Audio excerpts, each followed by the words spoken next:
Welcome, welcome. I'm so excited that you're here with me today. My name is Cindy Lish, and I am an accomplished career coach that helps stay at home moms with the confidence, tools, and skills to successfully get back to the workforce. Yep, that's exactly what I do. In fact, over the past 8 years, I've helped nearly 600 women to get back to work at jobs they absolutely love. So, whether you've been home for 20 minutes or 20 years, this is the place for you.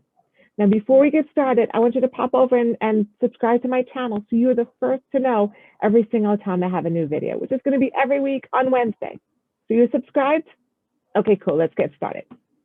Okay, I want to talk to you today about references. So many women have told me that they're so concerned that they can't apply for a job because their references are so old. It's been a long time since they've worked, or the company is closed, the people have moved on, that people aren't at their company, and what am I going to do? Okay, of all things to hold you back in your job search, this is definitely not one of them. Let me help you get past the reference thing. Okay, so first off, I just want to point out that we don't write references available upon request on the bottom of a resume anymore. That's old and passe. Okay, so it's implied that employers know that if they need a reference, you'll be able to supply that for them. Now, there are occasionally job applications that will ask you to put the references on the application, but those are very, very, very far and few between. For the most part, you're going to have your references as something that you will give to them after you've already passed the interview. Okay, so who can you use as references? So first off, just because people are no longer at the same company, that's okay. That's okay. People move on. We can still reach them, right? We can reach out to them on LinkedIn. We can reach out to them. We can call them. We can text them. We can email them. We can reach out to them on Messenger, WhatsApp, however we reach people and ask them if they could be our reference. So just because they're not at that company anymore and they're at another company, that's really okay. Okay. Now, but suppose that your references, the last time you worked was, oh, so long ago, and you need some more current references. So who could you use for references? So let's think about other people that know you in more of a professional sense.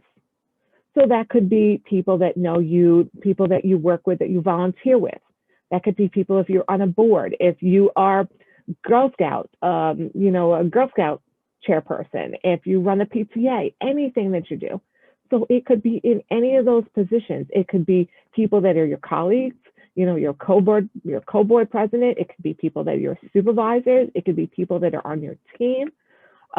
It could be the principal from your child's school. It could be your clergy member, somebody who knows you well and somebody who knows you in a professional way, and also somebody who's going to speak positively about you, knows your accomplishments, knows what you can do, and is really smart enough to go through the questions. Because when they're asking for a reference, it is highly possible that they will ask them some questions. They will interview your reference as if they were interviewing you and ask questions. Okay, what is Cindy excel at? What are her weaknesses? What might she have a hard time with at this job? And those are tough questions for you to do about yourself. You certainly want to make sure that the person who is speaking on your behalf is going to do a good job when they do that. Okay, so that's one set of people that you can use. When you are asking someone to be a reference, first off, please always ask. Nobody likes to be caught off guard. Nobody wants to be surprised. And we don't give our best answers when we're surprised. We like to be prepared, right? You're preparing for your job search. You're preparing for the interviews. We want the person who's going to speak up on your behalf to be prepared. So number one is you want to ask their permission to use them as a reference, okay, always. Number two is you also want to let them know when you are, so first you're asking their permission. Then when you're at the point that you have to give in the reference because you've already passed that level of the interview and they're going to contact them, I want you to give the person the actual job posting, okay? So that they see which of your skills they should be highlighting, okay? Because, they may be talking about the wrong thing, okay? Because again, you're multi-talented women. There's a lot of things that you can do really, really well. You want to make sure they're talking about the right part of your experience when they're talking as a reference. Okay. Thank your references. Okay. Reach out, thank them, especially if they are asked to speak on your behalf. Make them some muffins, make them some cookies, send them some flowers, write a handwritten note, right? Doing something, a handwritten note, and put it in the mail is really that extra step, much more than just sending somebody a text, right? Hey, thanks, appreciate it.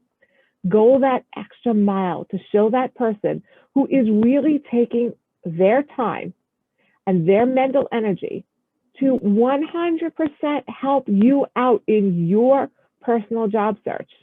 Okay, so take the time to reciprocate your appreciation for what they're doing for you. Okay, now when you're going to be listing these resumes, and whether it's on a piece of paper that is printed out that you are physically handing somebody at an in-person interview, whether it is something that you are going to be sending as an attachment and emailing to somebody, here's how it's going to look.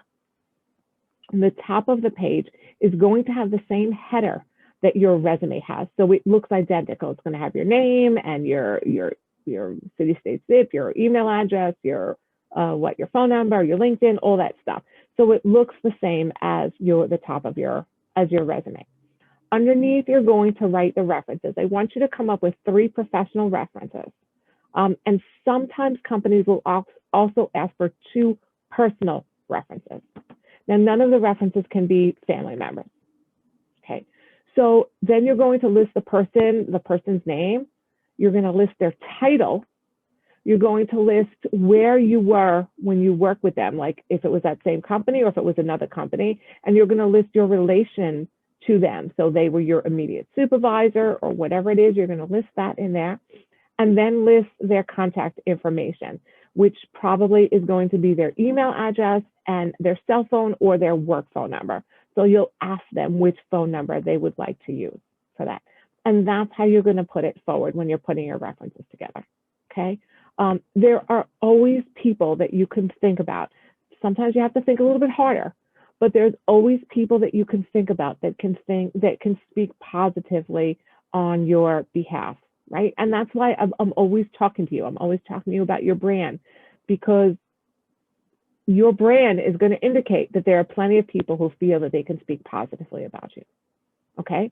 So take this effort in advance to think about the people that could be your references, so that this is how we're, staying organized, staying on top of it.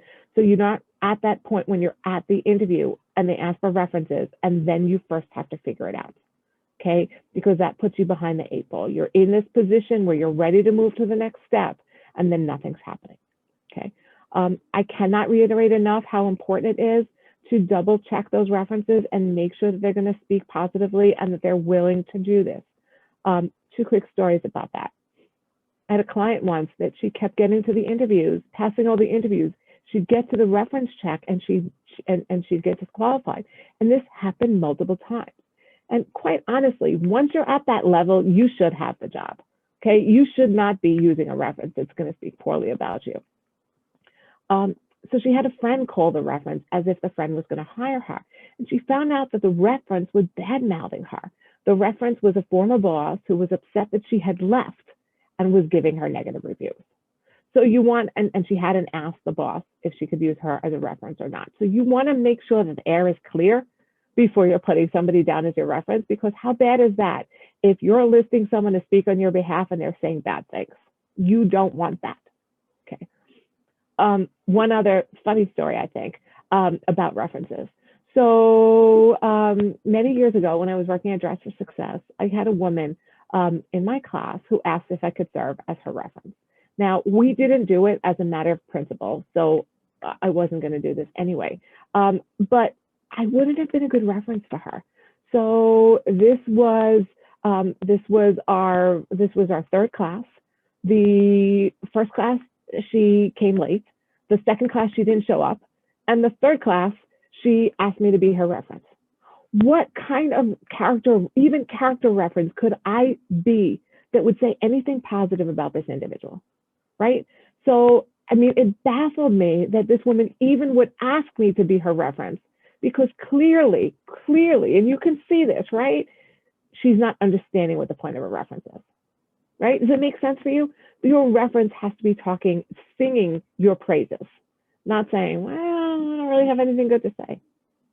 Okay.